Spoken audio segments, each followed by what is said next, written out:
Le téléphone fait désormais partie des commodités de la vie. La pénétration de la téléphonie mobile dans la société et l'espace nigérien se traduit par l'omniprésence des points de vente conçus aux couleurs des opérateurs. Les points de vente de cartes de recharge se multiplient dans le paysage, tant en milieu urbain qu'en milieu rural, visibles le long des axes de circulation, autour des marchés et des équipements publics. La téléphonie mobile a permis de créer de nombreux petits emplois autour des marchés pour les dépannages, créant ainsi des emplois parfois très rémunérateurs. Plusieurs opérateurs économiques se reconvertissent dans le secteur de la téléphonie mobile. Le télétravail, les forats virtuels, les e-commerce, e-éducation et e-santé sont devenus une réalité et contribuent au développement socio-économique du pays, et cela depuis l'avènement du Covid-19. De l'avis des abonnés, les prestations des 4 opérateurs de téléphonie restent à améliorer. Les outils des informations et de la technologie, en tout cas aujourd'hui, c'est une bibliothèque, c'est une encyclopédie qui est avec nous nuit et jour. Si effectivement les gens, la jeunesse, exploitent cette bibliothèque, en tout cas à son profit, eh bien, elle trouvera en tout cas des succès dans sa démarche. Et il faut le dire aujourd'hui, vraiment, ici, la connexion précisément dans notre pays, vraiment, elle n'est pas efficace. Donc ce qui fait que même si nous avons cette volonté-là, vraiment de se lancer dans des recherches, il y a cette contrainte liée à la connexion, n'est-ce pas, qui met en tout cas du bâton dans les roues. Hanyoyin da muke bi suna da yawa, amma wanda ya zama muhimmanci yanzu shine ta hanyar waya. Kaga technology ta kawo mu amfani da salula kamar yanzu waggatawa. Kaga ina iya ɗauka hoto da ita na wani ɗinki da muka yi ko sabon model in ɗora saman kahohin sadarwa wanda muke amfani da su. Kaga ina iya cewa waya ta kawo mu wani abu mai muhimmanci kenan sosai da sosai. Disons que c'est un secteur vraiment très important où on constate tout est devenu aujourd'hui Internet. Au niveau des banques, au niveau des services de transfert d'argent, dans nos universités, dans nos instituts, les entreprises privées doivent vraiment revoir pour un peu, pour qu'ils puissent améliorer la qualité du réseau et aussi de revoir le prix aussi. Chaque jour je me connecte, donc je dépense énormément d'argent dans dans la connexion. Donc vous voyez, j'arrive pas à économiser. Donc vous voyez un peu, ce service-là est un peu défaillant aussi. Les appels téléphoniques et l'Internet rapprochent les citoyens à travers les réseaux sociaux, et l'accès à l'information en un temps record permettent de booster l'économie nationale et internationale, facilite l'accès aux informations sur le marché à l'échelle régionale. L'autorité exerce ses missions de manière indépendante, impartiale, équitable et transparente, avec pour mission de réguler les activités exercées dans le secteur de communications électroniques et de la poste sur l'ensemble du territoire national. Pour l'année 2021, les opérateurs des secteurs régulés par l'ARCEP ont poursuivi la gestion des effets induits de la pandémie de la Covid-19.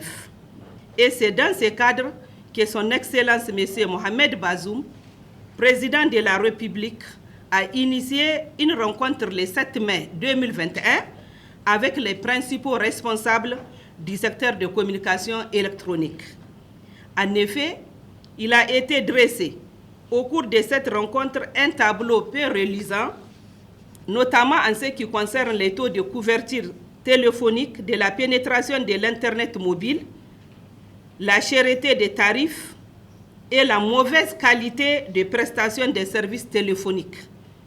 La conclusion de cette importante rencontre était d'instruire les acteurs à se ressaisir pour donner au peuple nigérien un accès confortable à des services de communication électronique de qualité à un coût abordable. Les organes de l'ARCEP sont le Conseil national de régulation des communications électroniques et de la poste, composé de 7 membres, et la Direction générale de l'autorité de régulation des communications électroniques et de la poste. Les principales missions de l'ARCEP sont veiller à l'application stricte des textes réglementaires et législatifs, au respect des conventions, des termes des licences, des autorisations et des déclarations y afférentes dans des conditions objectives, transparentes et non discriminatoires. Deuxième objectif, c'est protéger les intérêts de l'État, des utilisateurs et des opérateurs en prenant toutes mesures propres à garantir l'exercice d'une concurrence saine et propre et loyale, conformément aux dispositions légales et réglementaires en vigueur. Aussi, promouvoir le développement des secteurs concernés en veillant notamment à leur équilibre économique et financier et en procédant aux besoins à un contrôle technique, comptable et financier des entrepreneurs des secteurs régulés. Et aussi, c'est mettre en œuvre le mécanisme de consultation des utilisateurs et des opérateurs tel que prévu par les lois et règlements en vigueur. Collecter les ressources financières devant alimenter les fonds d'accès universel et de veiller au respect des exigences essentielles, notamment les normes environnementales et sanitaires en matière de communication électronique et de la poste.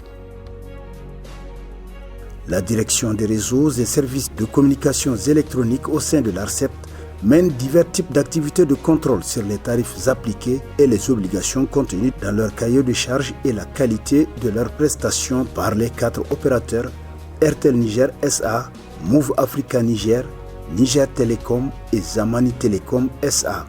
Les 2 contrôles les plus importants que nous faisons ici, c'est le contrôle des tarifs des opérateurs. Il y a les tarifs de gros et les tarifs de détail. Les tarifs de détail, c'est ce qu'on applique à vous et moi quand nous communiquons. Mais il y a le contrôle des tarifs de gros, les opérateurs ont des obligations dans leur convention d'interconnexion. Nous vérifions est-ce que les tarifs sont bien respectés également à ce niveau-là. Les activités de la gestion de l'interconnexion aussi, c'est notre direction qui s'occupe de ça. Donc nous poussons les opérateurs à s'interconnecter pour que les clients de n'importe quel réseau puissent avoir n'importe quel autre réseau. Donc ça aussi, c'est une activité que nous menons dans notre direction. Des équipes de contrôle se déploient dans toutes les régions du pays avec des équipements haut de gamme acquis par l'ARCEP. Nous avons une plateforme de collecte de données. Ça nous permet de collecter toutes les informations.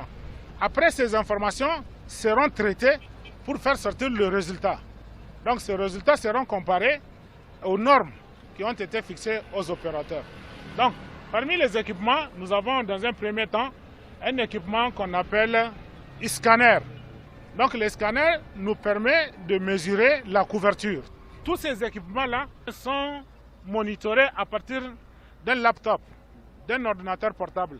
Donc à la fin de collecte, on récupère les données brutes. Donc ces données brutes-là seront traitées pour qu'on puisse faire sortir le résultat. Lors des contrôles, on constate des problèmes au niveau de la couverture. On trouve souvent que certaines zones ne sont pas bien couvertes. Pour la voix aussi, on constate souvent la dégradation de la voix. C'est-à-dire il y a le glou-glou, tu appelles, ton interlocuteur ne te suit pas bien. Exact, c'est un peu ça. Bon, la data aussi, on trouve que le débit est très faible par rapport à ce qui est dans le cahier de charge. L'Internet, voilà, le débit est très faible.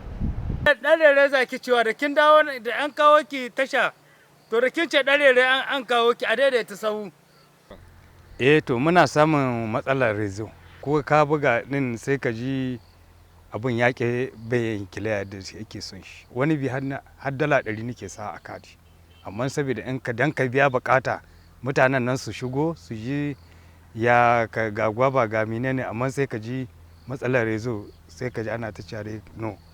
Irwo commercial lokaci fa rigice Najeriya rigice dai nan gumo lokaci fo irga dume lokaci fo yanke yanwa ga taban dirga babar mai yamma furo ara wala min kare dio da kadai man ka zero ha kusinu ni ke kalma farga sai tu banka ga dan langa mininte ka lokaci on bi sin ga ce ni sudu. Ce que ça me suscite, c'est qu'il y a un problème au niveau du réseau de l'opérateur. Le réseau de l'opérateur, il a un certain nombre de ressources que tous les clients. Je prends un exemple d'un opérateur qui a 5 millions d'abonnés, ou 6 millions d'abonnés, ou 7 millions d'abonnés. Ces 6 millions d'abonnés accèdent à des ressources. C'est par manque de ressources pour écouler votre communication parce que les 5 millions se partagent un certain nombre de ressources. Quand les ressources sont insuffisantes, la communication ne passe pas. Tant qu'on n'a pas de remontée d'informations sur un certain nombre de dysfonctionnements, c'est vrai que nous disposons d'outils, mais nous voulons que les consommateurs nous aident à mieux circonscrire bien notre travail parce que c'est d'eux que nous allons avoir les plaintes et ces plaintes nous instruisons pour leur satisfaction. Monsieur le Premier ministre, nous avons l'honneur de vous remettre les rapports de l'autorité de régulation de communication électronique de la Poste ARCEP au titre de l'année 2021. Il ressort des statistiques établies par l'autorité qu'en 2021, le parc d'abonnés mobiles a connu un accroissement régulier. De 12 280 000 en 2020, il est passé à 15 070 000 en 2021, soit une augmentation de 2 800 000. Contrairement au parc d'abonnés fixe, a régressé de 13% par rapport à 2020. Le taux de pénétration de la téléphonie mobile, qui était de 53% en 2020 et de 61% pour l'exercice 2021, soit une croissance de 8 points par rapport à 2020, et l'accès à l'Internet est passé de 30% en 2020 à 33% en 2021. Les chiffres d'affaires dans le sous-secteur de la communication électronique sont reluisants, même si l'on déplore une baisse des investissements chez certains opérateurs. Les opérateurs du secteur de communications électroniques cumulent un chiffre d'affaires de 267 milliards 357 333 000 francs CFA contre 232 milliards 800 millions de francs CFA en 2020, soit une augmentation de 14,8% par rapport à 2020. Enfin, les investissements connaissent une baisse de 7% en 2021 par rapport à 2020, dû à une baisse importante des investissements chez certains opérateurs. En ce qui concerne le sous-secteur postal, les 3 opérateurs postaux, dont l'opérateur historique Niger Post et 2 opérateurs privés, DHL et Red Star, ont enregistré un chiffre global de 5 milliards 235 145 000 francs CFA, dont 846 36 000 francs CFA en 2021 pour les services courriers. Niger Post détient 67% du chiffre d'affaires global et 60% du chiffre d'affaires du service courrier. Conseiller, et nous vous souhaitons la bienvenue au niveau du Centre national de contrôle du spectre. Le secteur de la télécommunication en général et de communication électronique de façon globale est un secteur dynamique et qu'il y a eu une corrélation qui a été clairement définie entre le développement des secteurs des télécoms et la croissance économique. De ce fait que dès que le secteur évolue, on a une croissance économique qui est rattachée. Et aujourd'hui, vous voyez, on a dit que le taux de pénétration global de téléphonie mobile au Niger est aujourd'hui autour de 60%, 61%. Mais ça veut dire qu'il y a beaucoup encore de marge de manœuvre pour les opérateurs. Et c'est une opportunité pour nous pour avancer. Ça veut dire qu'on a des possibilités beaucoup plus que les autres pays qui sont aujourd'hui à 100% ou plus de 100% de taux de pénétration. Au lieu de voir ça comme un handicap, moi je pense que c'est vraiment une opportunité qu'on peut saisir pour faire croître notre économie.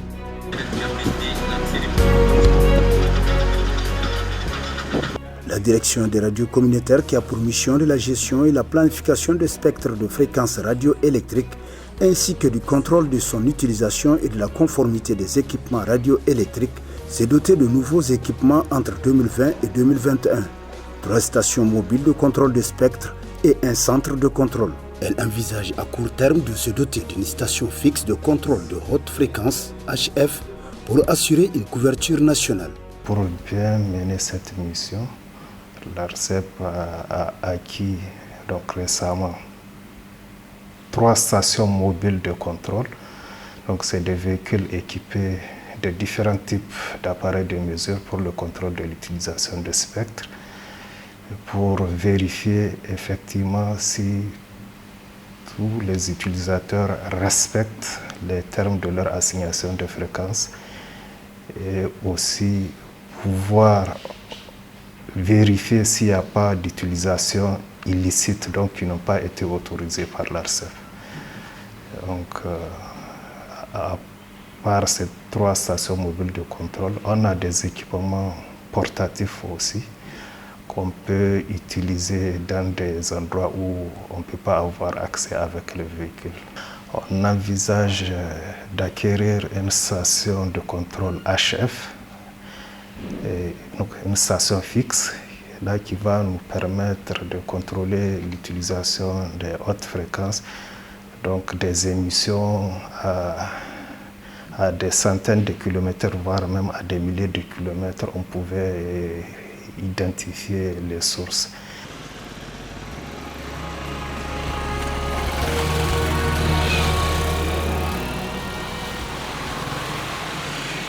Aujourd'hui, nous sommes ici au Centre national de contrôle du spectre au niveau de l'autorité de régulation et exactement au service contrôle du spectre. Le Centre national de contrôle du spectre a pour mission d'observer et de surveiller le spectre radioélectrique au Niger. En termes plus simples, nous sommes les yeux et l'oreille de tout ce qui est gestion de fréquences. Donc, de façon technique, il faut savoir que ce contrôle se fait à travers la loi, la loi 2018 et son décret d'application 2020-569. Donc, ce décret nous donne obligation de surveiller et de contrôler le spectre de fréquence de façon périodique et souvent de façon inopinée. Pour se rapprocher du public, des activités sont menées, notamment des missions de sensibilisation sur les procédures de gestion des plaintes en ligne. L'ARCEP dispose également d'un site web d'information www.arcep.ne. On a mis un département dédié aux plaintes des opérateurs, c'est-à-dire au niveau du département juridique. À partir de cela, chaque consommateur qui se sent lésé, il peut nous contacter et on essaie de résoudre le problème. Aujourd'hui, on est en train de mettre même un système de plainte en ligne pour que ça marche très très bien. Et je pense que, Inch'Allah, bientôt, ça serait effectif. La direction des affaires juridiques et du contentieux est chargée, entre autres, de rédiger et suivre les contrats et conventions de l'ARCEP, instruire les dossiers relatifs aux litiges et conduire la procédure de règlement des différends. On ne prend jamais une décision sans mettre en demeure les opérateurs. Quand on constate des manquements, la première obligation de l'autorité, c'est de mettre en demeure. On leur donne un temps pour corriger leurs erreurs, pour se conformer aux obligations où ils ont défailli. Okay? À l'issue donc du délai qu'on leur accorde, on se rend chez les opérateurs. On vérifie s'ils se sont conformés ou pas. Maintenant, c'est seulement si on constate qu'ils ne sont pas conformés, en tout cas au manquement, c'est en ce moment-là maintenant que des propositions de sanctions sont faites au Conseil national de régulation. Nous, quand on sanctionne, les amendes, c'est versé au Trésor. Donc, c'est des ressources publiques. L'autorité n'a rien à voir avec les amendes. Donc, ça permet un peu de rendre plus crédibles les décisions de sanction de l'autorité, notamment en matière d'amende. Les associations des consommateurs encouragent les différents acteurs à mieux répondre aux attentes de la clientèle en respectant leur cahier de charges. En termes de tarifs, le tarif Internet, c'est l'un des plus chers, en tout cas en Afrique occidentale particulièrement. C'est vrai, nous sommes un pays de l'Internet, nous comprenons, c'est la fibre optique que nous avons, et souvent la communication satellitaire, on le comprend, mais ce n'est pas pour autant une raison quand on compare à des pays de l'Internet tels que le Mali, tels que le Burkina Faso. Ils sont moins coûteux que chez nous en termes de communication vocale et en termes de communication Internet. Donc il y a beaucoup de problèmes sur, en tout cas, nos relations avec les opérateurs. La mission principale de l'ARCEP est de réguler les activités exercées dans les secteurs des communications électroniques et de la poste sur l'ensemble du territoire national Elle entrevoit des perspectives. En termes de perspectives, il s'agit pour l'autorité de régulation d'améliorer la qualité des services avec beaucoup plus d'ardeur pour amener les différents opérateurs à respecter leurs engagements contenus dans leur cahier des charges. De mettre en œuvre l'initiative Free Roaming entre les pays membres de la CEDEAO, mais aussi entre les pays membres de G5 Sahel. D'élaborer la cartographie des zones blanches pour la période 2022-2023. Des perspectives somme toute reluisantes pour faire des sous-secteurs des communications électroniques et de la poste un levier de la croissance économique au Niger.